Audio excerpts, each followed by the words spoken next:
Greetings fellow Mist Wanderers, my name is Steve Morgan and this is DM of the Mists, covering all things Kas the Destroyer and Ravenloft.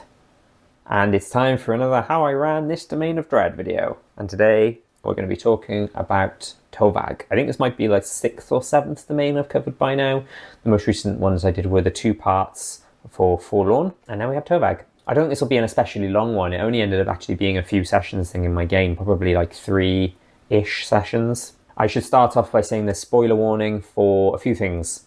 So Vecna, Eve of Ruin, for the adventure that I mostly borrowed from and adapted from, which is called Traversing Tovag, is intended as a replacement chapter in Vecna, Eve of Ruin. So you swap out one of the chapters for this instead. But I won't talk about it now, I'll talk about it in a minute when I talk about that. There's also a very minor spoiler for Waterdeep Dragon Heist, because I borrowed some NPC art from it. I was actually a player in Waterdeep Dragon Heist and I don't think we encountered this NPC anyway, so I don't think it's like a sort of main NPC or anything like that, but I will mention that when I get to that point, but just in case anyone had any concerns about that. So the way Tovag came about in my game, it all happened very quickly and yet also very organically. Didn't feel like I forced it in or shoehorned it in. This will take some explaining. I always feel a bit like, do people like this information when I say, oh, this is how and why this domain got introduced in my game? I always think, oh, will people care? And people don't tell me they do care. They find it interesting, like how it all works out in the grander scheme of things, like the campaign as a whole. Feel free to jump ahead though to the next section if this doesn't bother you. I'm going to be as quick as I can explaining how and why Tovag ended up getting added to my game. So I got Vecna, Eve of Ruin, not because I was planning to run it, but I was just kind of interested to see what levels 10 to 20 players like and what kinds of monsters, because there aren't a huge amount of books that cover that.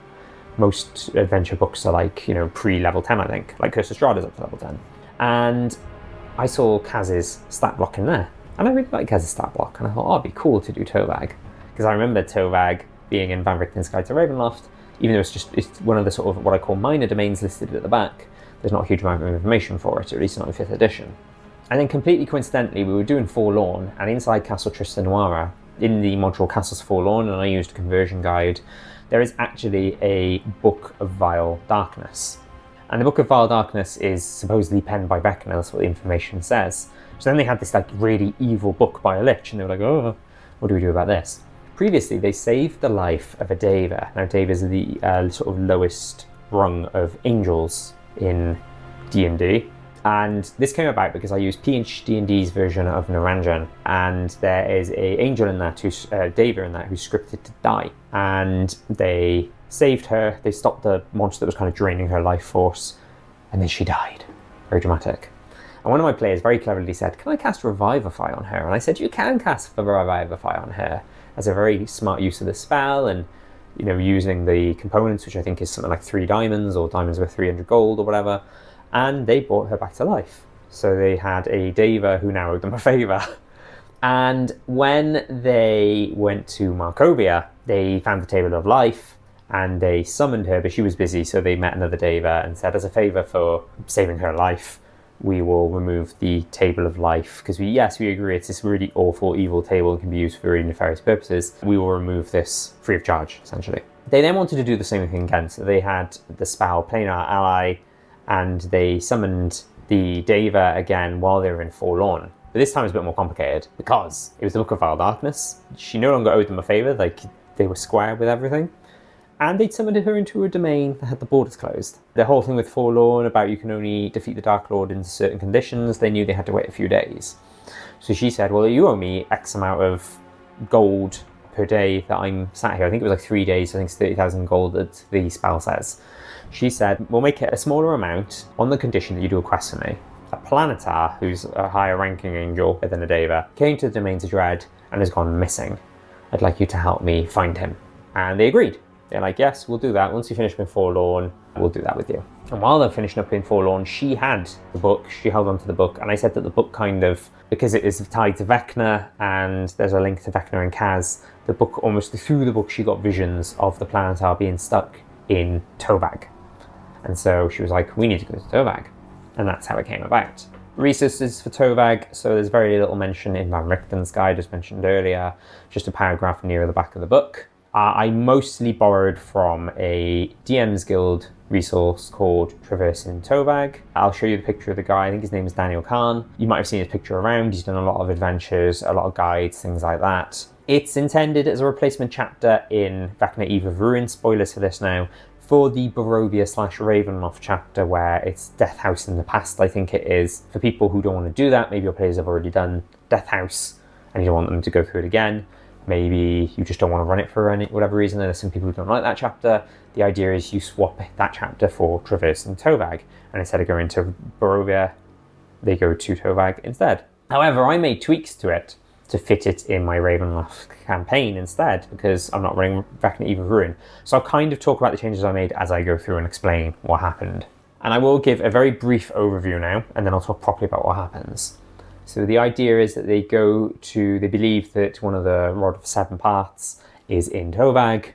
They arrive in Torgorak, which is the main city, and they meet a resistance member who tells them about the Daggers, which is sort of the police militia of Tovag, who work under a general lieutenant called Tejen the Grim, who is essentially one of Kas's main people. And they are introduced to the resistance's leader called Vocar, and what they don't realise, both the PCs and the person who introduced them, is that Vocar's actually a lieutenant of Vecna. So he's got his own schemes and reasons for being there and wanting to cause Kas harm by saying to the PCs, oh, please, PCs, please defeat Tejen the Grim and, defeat the leader of the Daggers for us.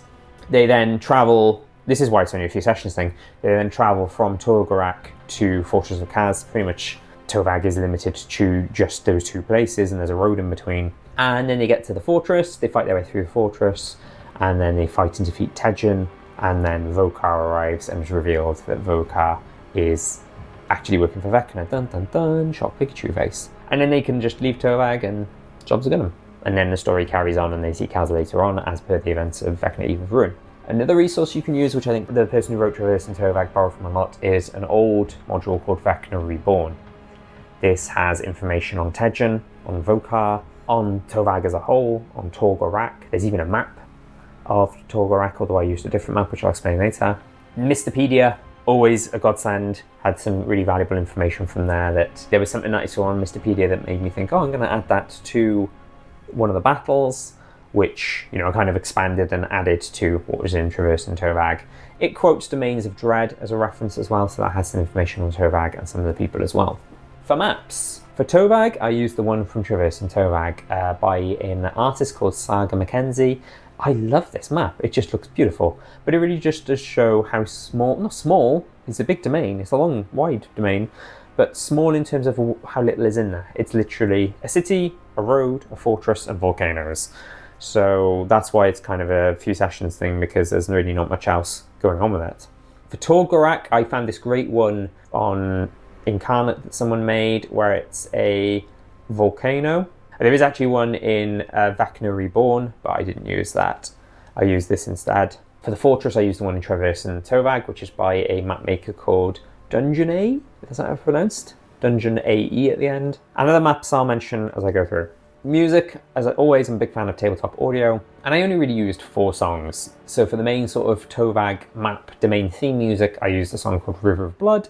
For Torgorak, I used Hellhound Alley. For the Durant's home, that's the resistance member who they meet first of all, and then for the church that they meet Vocar, I used Abandoned Chapel. And for Fortress of Haz, I used Gateway to Hell. I used the music-only versions for all of those. So for instance, for Hellhound Alley, there's not the sounds of hellhounds barking, or whatever hellhounds do, growling, barking, etc.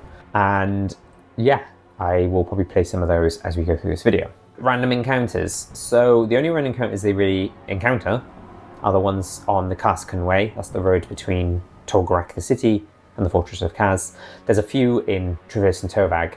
Now my players have access to the spell Windwalk, so they basically a 60-mile, what would be a 3-day hike, became a hour-and-a-half float, and they completely bypassed the random encounters. But I think there's some monstrous lions, which is like a unique stat block that the author included. They might meet some daggers, that's the militia I mentioned about on the way. Volcanoes can erupt and there's some saving throws, they can do that kind of thing. This is quite cool. And one funny thing I noticed as well is on Misterpedia, I like to look on Misterpedia when it says flora and fauna for different domains and native monsters, and you look at like Forlorn or somewhere else and there's loads. And native monsters of Tovag category on Misterpedia, there's only one monster, and it's Death Knight. So I had this idea of just these frolicking Death Knights, as if it's just like these packs of Death Knights. What would the collective noun be for Death Knights? Probably something really horrific, like an annihilation of Death Knights. They just come across an annihilation of Death Knights. Imagine that. Like one Death Knight is scary. Imagine a group of them would be brutal. Okay, and I'll talk about how it played out next. So again, just warnings, this is spoilers for Traversing Tovag. I'm essentially going to talk about what is in Traversing Tovag. So it's almost going to be like sort of double as like a review, I guess, as well. And spoilers for Vecna Eve Ruin, as I've mentioned a few times already. So they arrived into the domain. They have a ship, but because there's no lake or river or sea in Tovag, they had to hoof it on foot. And I rolled the 2d6 and it was 10 hours as well. So they do 8 hours traveling a day. 2 NPC allies became exhausted because of, forced march going over the sort of limit to how much they can travel. So not the best arrival. They arrive at the edge of Torgarak, almost like deposited, like just on the border of the city, just within its walls. And then straight away they see this old man say, "Quick, come in, they're doing patrols. You can hide with me." And this is Durant, who is the resistance member who helps them. For the art for Durant, I just wanted sort of a D&D style art of an older man who looked friendly, and I came across, his name is Halam, who is from Waterdeep Dragon Heist. So that's the art I used. For the streets around the map, I used this map. I'll include a link in the description. And then they hid in various ways. Oh, and then for the actual house, I just used Dungeon Draft and just made the inside of a house. Nothing too exciting. They hid in various ways. Some turned invisible, some turned into animals because they could wild shape or polymorph. And then a dagger bursts in. One of the NPC allies wasn't stealthy enough. He wears heavy armor. Got discovered, and there was a fight as this dagger tries to arrest him, saying that they're conscripting for Tejen's and Kas's armies. And I really like this dagger stat block because it's quite roguelike. It's got things like evasion and cunning action. And I don't think my players had ever fought, except for maybe like spy and assassin. I don't think they'd really ever fought people who could do this kind of stuff, so it was quite cool. And they have an ability as well called Beatdown, which is cool, which is where because they can replace some of their attacks with things like shove, where they can knock someone prone. And then obviously their attacks are more effective with advantage. And with Beatdown, if somebody next to them tries to get up, they can react and do an attack, like a counter attack kind of thing. And if it hits, they get knocked down again. So they'd be using all their movement to stand back up again then and can't move away, for example. They defeat this dagger. There are a couple more outside, but they're not alerted. Durant explains where they are. Well, you're in Tovag. This is the city Torgarak. Those were the Daggers, the militia. They recruit and conscript into the Kas's and Tejen's armies and are sent out to the Mists. This struck a chord with one of my PCs who's from Folkovnia and remembered how, before they liberated Folkovnia, that Vladeska liked to conscript people into the zombie sieges, and they were it was quite cool having those kind of parallels, and they're like, oh, not this rubbish again. We're not going to let this stand kind of thing. And one of the NPCs they had with them at the time was a fellow Talon knight from Folkovnia, so that was quite fitting as well. There's also an explanation, this is really cool, that in order to get people conscripted into the army sooner, it's a bit messed up actually, so content warning for this, is everyone in the domain ages 50% faster. And what that means is these 2 kids are only about 12, but they're nearly 18, so they're nearly like military age. They're only actually 12 years old, but they look 18. And also, looks like an old man who's 60, but he's actually only 40 as well. He tells them there's a resistance group that are looking to overthrow the Daggers and stop the conscriptions. It's led by a man called Vocar the Sleeper. He's nicknamed the Sleeper. And he'll do a deal. He'll take them to Vocar the Sleeper if they promise to get his 2 kids out of Tovag before they're conscripted, and they agree. They go through the city, and I added an encounter, and I used this map, which I think somebody made of I think it's from the video game Bloodborne, might have that wrong, I'm not sure. And I had it where they were sort of sneaking through, and then there was a group of daggers, and they had to figure out ways to kind of sneak past the daggers, and they did some creative stuff. They did things like pass without trace, some turned invisible, one of them turned into a raven, and then was like going caw sounds to try and distract them. So it was quite cool, the different ways they got around them, and they managed to successfully sneak past them without combat. They got to the church. I used this map. It was a struggle to find a ruined, it's described as like a sort of abandoned or ruined church, but when I googled and was searching for ruined churches, they're usually ones that like burned to the ground, and I wanted a church with a basement, And I basically, the map makes it look pristine, but I said, oh, I know that it looks pristine on the map, but I said to my players, imagine that it's like dusty and there's cobwebs and it's not being used for a long time kind of thing. They're shown a secret passage underground and they are introduced to Vocar, who they don't know at this point is Vecna's ally. Vocar explains the plan. They want to defeat the Daggers leader called Tejen the Grim at the fortress of Kas. And it says in Traversing Tovag that Vocar is friendly to the group because he assumes that they are allies, fellow allies of Vecna, through something called the Vecna link, which I'm assuming is a evil ruin thing. I had it that he sensed the Book of Vile Darkness on them. See, the Deva went with them, by the way. I should have said this. So the Deva was an ally of theirs, and she was still carrying the Book of Vile Darkness, and for that reason, he assumed that she was some sort of corrupted angel, and these were fellow Vecna allies and people who praise Vecna. And I added something that wasn't in Traversing Tovag. So in Traversing Tovag, it's just Vecna on his own. But in Mystopedia, and I think in Vecna Reborn, or maybe some other source, it says that Vecna has a familiar, who's a Quasit, and an invisible stalker as an ally as well. And the Quasit can transform into a few different animals, and I said it was a bat. So he said to them, I know this is weird, but can you take my bat familiar with you? His name is Zereneval. And then I can see through his eyes and be able to see your progress at the Fortress of Kas. And then I have the means to teleport me, and Durant will teleport to you when you've defeated Tejen. And my players were like, in character, they were like, yeah, sure, we love your pet bat, we'll totally do this. But I could tell the vibe of like, the PCs were trusting, but the players were like, well, this is weird and dodgy, but we'll go along with this because maybe they're PCs. They were role playing very well, and you know, they were just like sold on the pet bat. They love that idea as a familiar. So they took his Quasit familiar disguised as a bat as well, which is really cool. They then had a long rest in the church before setting off for the Fortress of Kas the next day. They had some breakfast. I said they were given some rations. They didn't have to use their own. And then they cast Windwalk and travelled to the Fortress of Kas. As I mentioned earlier, 3 days of travel became 1.5 hours, and they bypassed all the random encounters, and I didn't even bother getting maps ready for them because I knew that would happen. They transform in the courtyard. I used this map for the courtyard, but I think I've used one of the variations and made it a bit brighter, but I thought it would look cool with this weird sort of a tower entrance.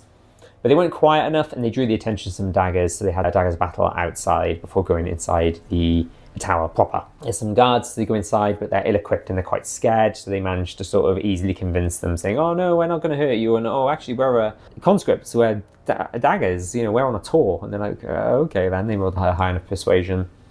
And they were told that there's a boss who's got a key in the room to the north. And it's quite a cool encounter. It's a dagger who's been charmed and thoughts read by a Rakshasa, who's another ally to Vocar, and therefore another ally to Vecna. And my players had never come across a Rakshasa before, but they didn't go into the room. They just decided to pick the lock to the stairs and go straight up the stairs. So they completely bypassed that. In the room above, there is a Deathlock mastermind, and a dagger being experimented on, who's being given Balgura arms. They're kind of like the sort of demons that look like demonic gorillas. And they at first try and convince them they're on a tour, but then after doing this procedure on this dagger who is willing, they then grab some chained up conscripts in the room who are like, you know, asleep and exhausted and saying, we're going to experiment on you, and my players were uncomfortable with that, so they decided to fight the Deathlock mastermind and this dagger. And because of the arms, she had like higher strength score as well, so her attacks were more effective, more likely to be able to grapple and shove properly,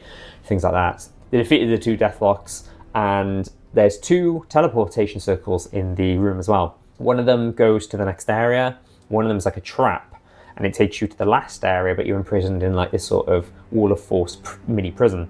And they managed to, because somebody healed one of the conscripts, he said something like, side of the east, trap. And then one of my players shoved the dagger with the Balgura arms, I think she's named Jask, into that teleportation circle, and they're like, see ya. And literally they were going to see her in like 1 encounter's time, not realising. They just assumed she'd be like teleported to this horrible place and killed or something. And then they help heal up the conscripts and free them and barricade them in, saying we'll help you out later, but for now just wait here. They use the correct teleportation circle to go to the next room, where it's Kas's war room, where it has war plans, the places he wanted to go. And there's I think it's called an orrery, which is like the sort of 3D map of all the multiverse and stuff like that, which is quite cool. There's also a door puzzle, which I'll read out actually. Sometimes white, sometimes bold, useful to the young and old. A question answered by a ploy, what fabrication can destroy? And it took them a bit of doing, but one of them said, "Is the answer a lie?" Ding, correct. And the arcane lock spell on it was suppressed. And it does have in Traversing Tovag information on they can do some sort of roll. If they're struggling with it, you can let them do like a intelligence roll, that kind of thing, to help them out. And they walk into a room and they see Tejen the Grim. They see a planetar who's trapped in a mini prison of Wall and Force. They see the person they shoved through the teleportation circle also trapped, but then she gets released immediately, and 2 other daggers, and they have this big battle with Tejen while the planetar's just trapped in this thing, just watching the whole thing play out. It was actually a pretty tough fight, mostly because of the daggers doing things like hiding behind pillars and then shooting shortbow arrows from a distance. And Tejen as well took a while to take down. He's got abilities like second wind, so he can sort of self-heal. He's got a high AC. It was a pretty taxing battle for my players and stuff.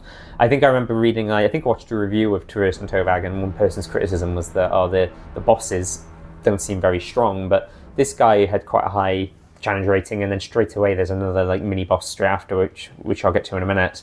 So you kind of have, they're not like really powerful bosses for this thing. Oh, I meant to mention as well, the good thing about this is it's recommended for levels sort of 14, 15, and my players were level 15, so it was perfect. I could just run it straight out of the book without making major things, because I believe the Ravenloft Barovia chapter of Vecna Even Ruin is when your players are like level 14, 15, so it was great. So I could insert Traversing Tovag without making massive changes to, say if it was like a lower level or higher level or whatever.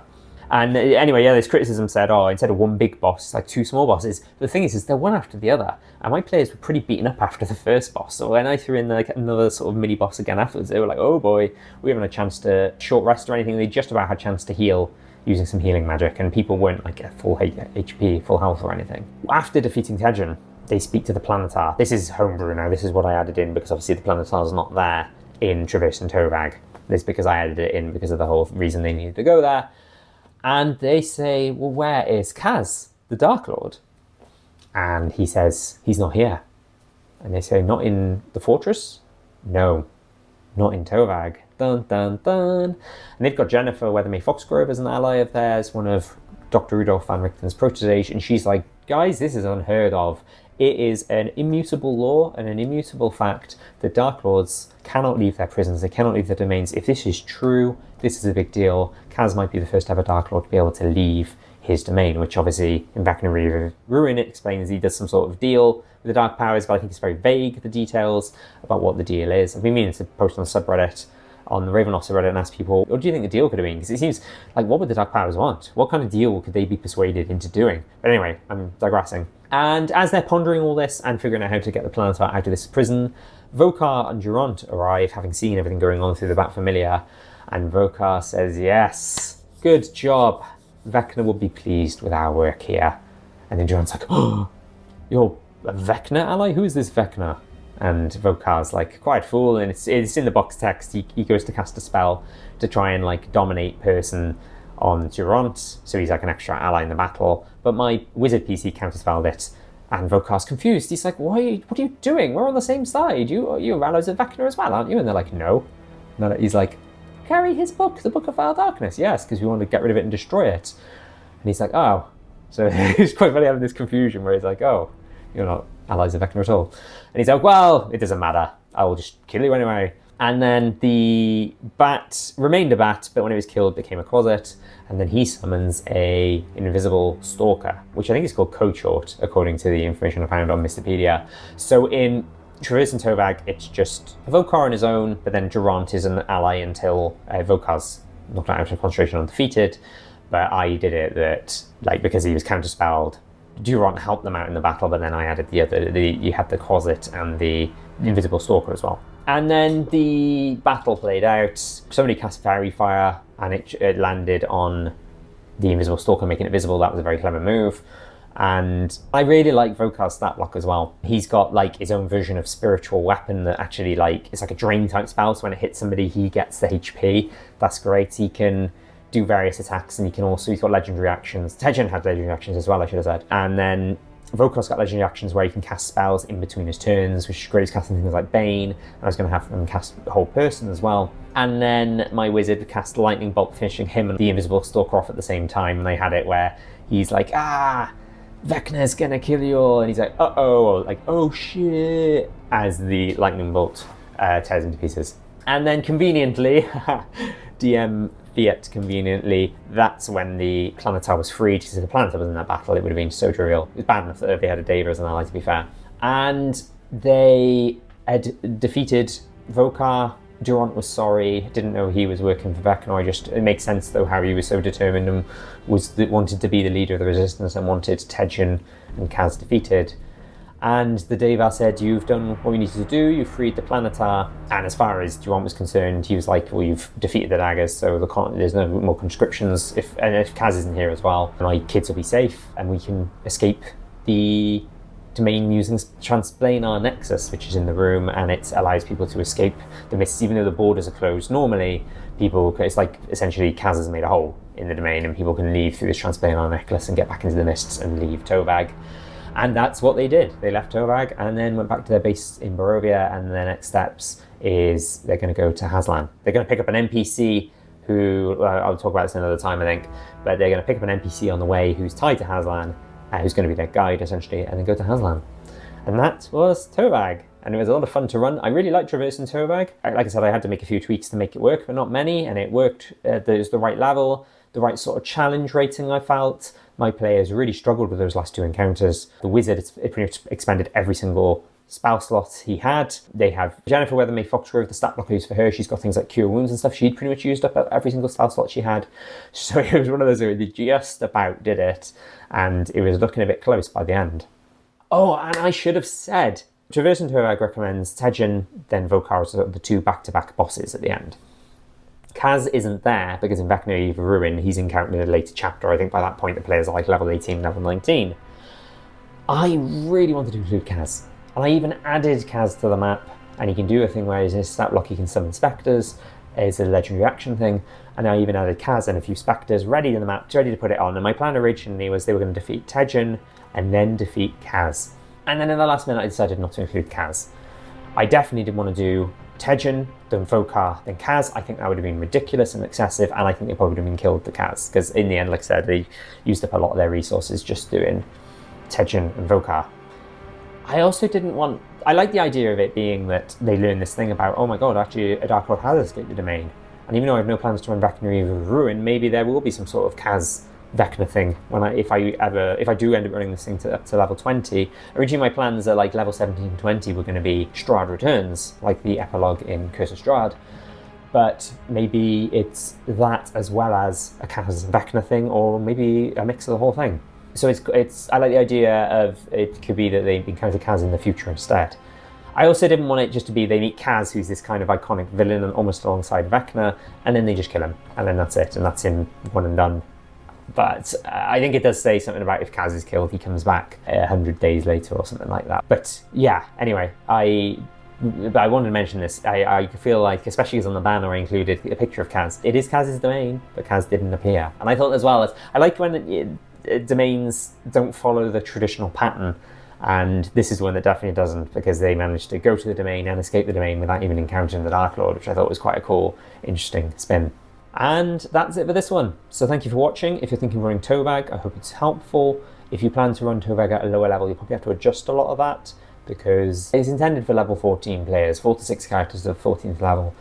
So if you were to run this at a lower level, maybe use the spy stat block for the daggers or something like that, or just, I don't know, you'd have to make some changes to make it lower level, I think. And what else we got coming up? So in my home game, we're going to do Hazlan next. That's probably going to be a 2-part video where, like I did with Forlorn. Forlorn was part 1, the land, part 2, Castle Tristanoara. I'll probably do a similar thing with Hazlan, where Hazlan part 1 will be everything but Hazlick's Tower, and in part 2 will be Hazlick's Tower. So, but they're going to be a few months away from now, I think. Then there'll probably be the Shadowlands as well, because I have plans to run the Shadowlands. Plus there might be a return to Mordant, in which case then I'll finally do a how I ran Mordant video, because they've been to Mordant a few times, but they've not encountered the Dark Lord at all, which is why I haven't done that video yet. And in the meantime, other Ravenloft videos will probably be covering more NPCs. I've got ideas such as factions of Ravenloft, so you have like the traditional factions in the Sword Coast of things like the Lord's Alliance, and the Zentarim, and Xanathar's Guild, and things like that. There aren't really equivalents in Ravenloft, but I got a few ideas I could talk about. And, oh, patrons. Warlock patrons in the Domains of Dread. So I've seen some people say Strahd could be a patron. Definitely seen something officially say Aslan and Rex of Darkon can be a patron, and Ebonbane is currently the patron of my paladin / warlock Hexblade, which is an ideal fit, and that's one of the reasons they want to go to Shadowlands, but don't know that that's the reason why. Ho ho ho ho. And please subscribe if you haven't already, and there'll be more videos in the future. Thank you, Mist Wanderers.